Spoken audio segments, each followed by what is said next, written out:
Chapter 50. Sarah whirled. Debris covered the floor of the hallway intersection, but what stood upon it stopped her cold. Another creature, this one larger than a goddamned car, filled the hallway. Its skin bubbled and smoked, the eye stalks waved with frantic motion, and its legs beat a clicking tattoo on the tile floor. The creature's mouth yawned open as it took a step toward her. Sarah instinctively stepped backward. In that moment, she knew it was over. They were all going to die. And then the eye stalks focused on the other creature in the hallway. The original assailant, smaller than the thing that had just crashed through the wall, swiveled and retreated. The huge hulking monster clipped the edge of the wall as it followed its new prey. The larger creature pounced on the smaller monster. Even through the ringing in her ears, she heard the crackle and spit as the large creature seemed to instantaneously change from a nightmare into a waving oil slick. The tsunami of black oil coated the other creature, the tile steaming and smoking from where it touched the floor. There was no scream from its prey, no sound of a struggle or pain, but the smaller creature writhed beneath the cover of the liquid blanket. As she watched, the massive surge of black liquid dropped closer to the floor. It was dissolving the other creature, and yet growing at the same time, its surface lightening a shade as though it had grown a skin. "Throw a grenade!" someone screamed from the hallway intersection. Sarah knew that voice. Givens, his uniform and armor covered in white dust and filth, pointed down the hallway at the pool of liquid. Sarah didn't know why she was doing it, but she yanked an M48 from her belt. She pulled the pin and lobbed it into the center of the pool. "Fire in the hole!" she yelled, and ducked low behind the credenza. Epp and Schneck followed suit. The concussion wave rocked the building. Even behind the credenza's steel shell, the blast knocked her over. She was smart enough to keep her hands over her ears before it went off, but they rang anyway. When she pushed herself back up, she rose above the wall just enough to see over the station and to the hall beyond. The pool of black had erupted into flame. The fire alarm screeched and wailed. Sprinklers sprayed water from the ceiling, but the black continued to burn unabated. Waves of heat broiled off its surface, setting fire to the sheetrock and singeing the hair beneath her helmet. She stood up and stared into the blaze. Bright orange and yellow flames licked from floor to ceiling and scorched the sheetrock walls. A second later, the fire alarms started, and water cascaded from the sprinkler systems above them. The two nurses huddled together in the spray of cold water, still afraid to leave the station's relative safety. Sarah didn't blame them. The water splashed down on the walls, extinguishing the flames. The pool of black, however, continued to burn, its surface hardening while it shrank in size. Givens stood next to her, his rifle still pointed at the stuff. "Boss," he said in a voice she barely heard over the ringing in her ears, "what do we do now?" Yes, she thought. What now? She thumbed her mic. "Moore, we need the sprinkler systems turned off, now." The flames licking from the pool of black stuttered and started to go out. There was simply too much water falling from the ceiling. If it continued, the thing was going to either escape or kill everyone on the floor. The whoosh of the water slowed and then stopped. The flashing lights and piercing shriek of the fire alarm ceased. Water drenched the hallway and tendrils of gray smoke drifted upward from the remaining pool of black. The flames had disappeared. Through the ringing in her ears, the crackle and spit of the pool was nearly inaudible, but the small, misshapen area of lighter color chilled her just the same. It was going to grow more appendages. It was far from dead, and if they didn't stop it, it was going to kill them all. Celia Ann shook her head. "No, no, no!" The base of a tentacle formed on its surface. "Oh, fuck, no!" she yelled. Epp stood up, blood dribbling from one of his ears. "Do you have a lighter?" he screamed at the nurses. They looked at him in dumb confusion. He made the sign of thumbing a lighter wheel. "Lighter!" he yelled louder. The male nurse slowly nodded and pulled a black Zippo from his scrubs. He held it out to Epp. The SWAT member palmed it. Sarah knew where this was going. She sprinted into the nurse's station and picked up a pile of damp papers from the desk. She crumpled a piece and tossed it to Epp. Givens swiveled his rifle until it hung by its sling and then opened his hands. She tossed him paper as fast as she could crumple it. Epp had already moved around the nurse's station and was now mere meters from the black pool. He'd unfolded part of the paper and dipped it into the yellow-orange teardrop flame. Celie-Anne watched as the paper caught. "Look out!" Perkins yelled from behind them. She tore her gaze from Epp and focused on the hallway. The tentacle was nearly a meter long now. The smoking pool shook and contracted as the creature pulled its mass together. A small, solid branch poked out of its oily surface, an orb sprouting from its end. "We're fucked," Givens said at her side. Epp stumbled toward the thing, eyes narrowed, the fiery piece of paper held between his gloved fingers. The small eye stalk followed his movements with interest. Sarah snapped out of her shock, pulled up her rifle, and fired a round. The orb detonated from the metal bullet. The tentacle, which had been tracking Epp, swished aimlessly through the air. Without slowing, Epp made his way to the pool's edge on unbalanced steps, flames licking up from his hands, grunts of effort and pain escaping his lips. Givens quickly followed and steadied the man by the shoulders. Epp leaned out over the pool, his eyes following the tentacle's swaying motions, and dropped the paper. Givens pulled him backward just as the flames hit the black liquid. Fire once again rushed across the pool until every centimeter was ablaze. The hallway echoed with the constant sizzle of the burning creature. "Everyone back!" Sarah yelled. The nurses looked at her in confused horror. She reached for them over the credenza as the fire swept closer and closer. The pool, although burning, was still moving toward them. If anything, the creature was moving faster now, as if trying to escape the fire. The two nurses finally got their wits about them and ran from their station. Sarah and her team ran backward as fast as they could. The creature continued to follow and then slowed. Its impossibly black color was fading from obsidian to a dark gray. A moment later, the creature had disappeared, leaving a thick layer of ash on the tile floor. She breathed in choking gasps. The hallway was filled with thick smoke and smelled of mildew, rot, and burned hair.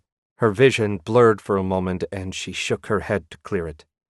Big mistake. Her skull felt like it was full of shrapnel. Goddamned flashbang. "Boss?" Givens said from behind her. Sarah turned. Givens held Epp by his shoulders. Epp held his hands out as if in supplication. Through burned and melted patches in the gloves, she saw raw, red flesh. He'd burned the hell out of his hands. "Shit," Sarah said. She looked at the two nurses cowering behind the credenza. "You, get my man some aid, now!" They looked at one another, and then back at her.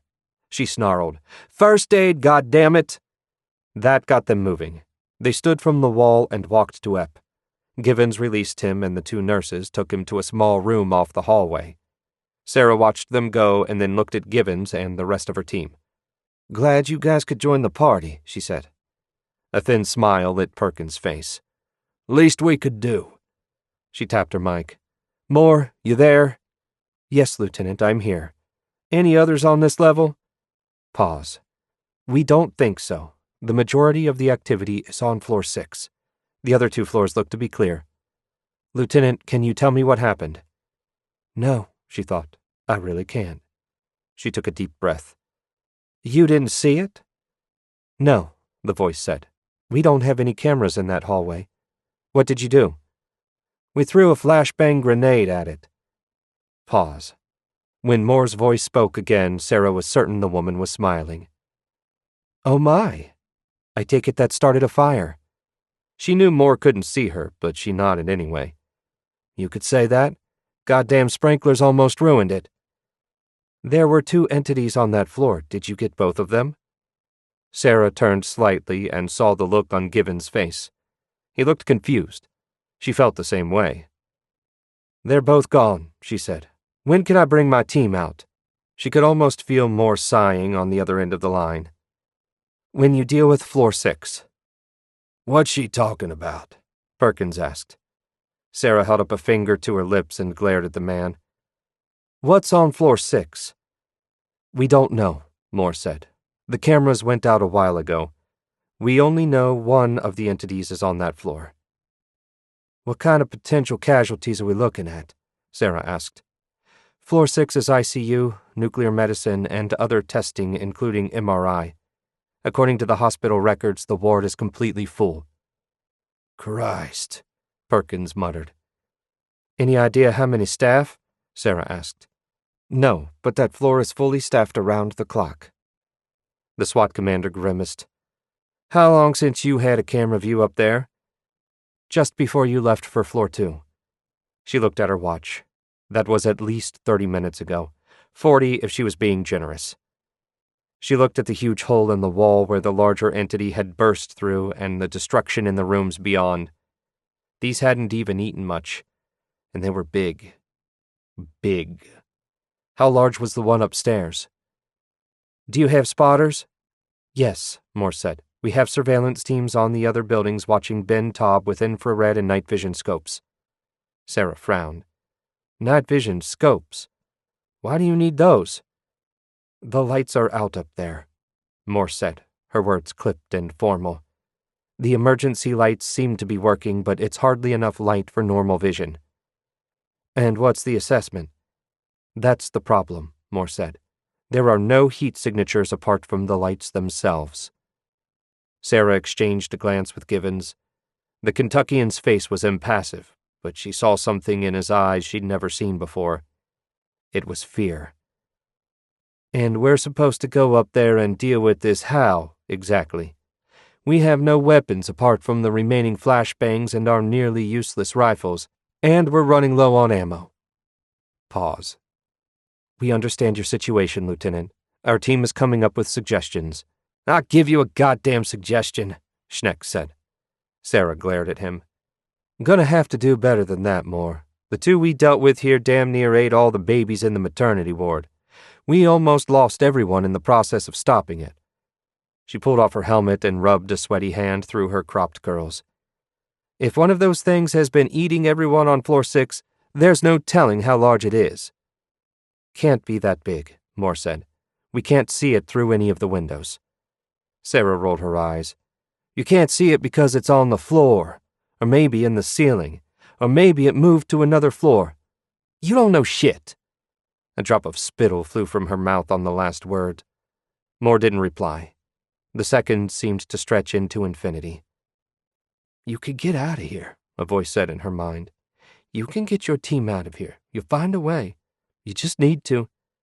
I understand your frustration, Lieutenant. Moore's clipped words sent a shiver down Sarah's spine. Be advised, we do have a contingency plan in case you're unable to stop it. Schneck shook his head. I don't like the sound of that. What kind of contingency plan? Sarah asked, although she was pretty damned sure of the answer. I won't go into details, Moore said, but I promise you that no one in that building will be alive afterward. Fucking great, Perkins sighed. Ship my ass back to Iraq. Sarah paced behind the credenza. The nurses hadn't brought Ep back yet. How long do we have? 2 hours, Moore said. That's all I can give you. And if we lose contact with your team, it'll be much faster than that. She nodded to herself. Made sense. In a hideously fucked up way, it made sense. If she was honest with herself, she was surprised Moore hadn't blown them all up by now anyway. This thing was dangerous enough to warrant nuking a city, let alone a hospital.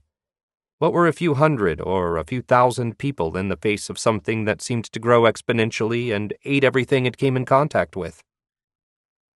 Let me get back to you, Moore. Standing by, she said. Sarah muted the mic and turned to Givens. You still remember ordnance training? A thin grin spread across his face. Think I remember more about the creation than the disarming. Good. She pointed at Perkins and Givens. You two go scout for some materials. Ask those nurses where they keep their supplies. If need be, we'll scavenge on the way upstairs. Yes, boss, Perkins said. He clapped Givens on the shoulder, and they headed down the hallway at a fast jog. Sarah turned as something made its way through the hole in the wall. Kilfoyle walked into the hallway, Bradfish's arm around his shoulder, 1 foot in the air. Shit, Schneck said. What's up with him? Bradfish's face was pale, and his eyes seemed to swim in his head. The man's raised foot dangled at an awkward angle. Goddamn thing hit him, Kilfoyle said. We need to get him to a doc. Quick. Sarah nodded. Schneck, grab his gear. She pointed down the hall in the direction the nurses had taken nap. Kilfoyle, get him down there. Find a nurse. They'll get him comfortable. Sorry, boss, Bradfish muttered in a dazed voice. She smiled at him. You did great, soldier. He didn't respond as Kilfoyle led him down the hall. Boss, Schneck asked, what the hell happened? You know, after that big one came in here. It practically ignored us. She turned and stared at the misshapen hole in the wall. He was right, of course. The big one, the one Alpha and Beta had chased, had burst through the wall and immediately made a beeline for the smaller creature. It could have killed them all right then and there, but it didn't. It was... Boss? Schneck asked. Hungry, she muttered. Sarah exhaled hard and then studied the layer of gray ash covering the floor. Was it hungry? What, boss? What do you mean hungry? It's been eating everything in the building, including a lot of people. She pointed at the ash. Maybe something else. Why would it want to consume the other entity? Kilfoyle appeared in the hallway and walked up to the edge of the ash. He dragged his boot toe through it. She half expected the toe to melt into nothing, but the ash merely snuffed out the boot leather's dull gleam. He let out a breath she didn't know he'd been holding. He looked down at her and grinned sheepishly. Wasn't sure. She nodded. I wasn't either. Sarah stood from her crouch. How is Bradfish? Kilfoyle shrugged. Broken ankle, concussion. He's not going with us anytime soon. She fought a sigh and lost. Bradfish was out. They were down one man, possibly two. That wasn't going to make the job any easier, especially when the damned things weren't even predictable. The creatures were willing to ignore a meal just to kill each other. Doesn't make sense. That it wouldn't want us? Schneck asked. Yeah. Territory, Kilfoyle said. Sarah turned and looked at him. What? He blushed a little and cleared his throat. Territory. Maybe they were fighting over us. Nah, Schneck said. If it was just territory, they would have fought. The big one just ate the little one. I mean, what species does that? Cannibals, she said, and nodded to herself. Something like that. But why would they kill each other if they're from the same, I don't know, base entity? I mean, they're smart, smarter than what's good for us, but they seem to get more intelligent as they get larger. Schneck's face lit with excitement. Maybe that's the trick. What if the big one absorbed the other to, I don't know, add to its essence? Or grow, or something like that? Kinda makes sense, Kilfoyle said, in a John Carpenter fucked-up Saturday horror matinee kind of way. Sarah looked back at the ashen floor. Adds to itself. When it was a single entity, it moved with purpose, consuming as much as it could and getting as large as it could. And after it ate, absorbed or whatever the hell it did to the smaller entity, it grew damned fast. In seconds, it was much larger than it had been. It's not about territory, she said. It's about life. What do you mean? Schneck asked. She tilted her head. Process. When it eats us, it has to turn us into, well, whatever it's made of. If it eats one of its own, it just adds it to its mass and moves the hell on. But how does something like that grow from a goddamn drop? I mean, the patient they brought in that was infected. The thing hadn't eaten her. It was like incubating inside her. Right, Sarah said. Maybe it keeps some part of its parent's intelligence. Another thought occurred to her. She suddenly didn't want to talk about this anymore. Boss? Kilfoyle asked. You okay? She shook away the shivers and then looked at him. What? You turned pale. You okay? Fine, she said with a nod. Just had a really bizarre thought, that's all. Share, Schneck said. Can't possibly be worse than finding out there's a bigger one on floor 6. Yeah, it can, she said. What if it learns? What if that's stored in its cells or DNA or whatever the hell? If it has cells, Schneck said. Kilfoyle rolled his eyes. Oh, come on, man. Everything has DNA. Didn't you take Biology 101? Yeah, I did, Schneck snapped. But I don't remember ever reading about anything that consumes and devours everything it touches, except for metals and glass. And I sure as shit never saw a shape-shifting blob on the fucking National Geographic Channel. She dropped her rifle to its sling. Enough. Check your ammo. We need a count.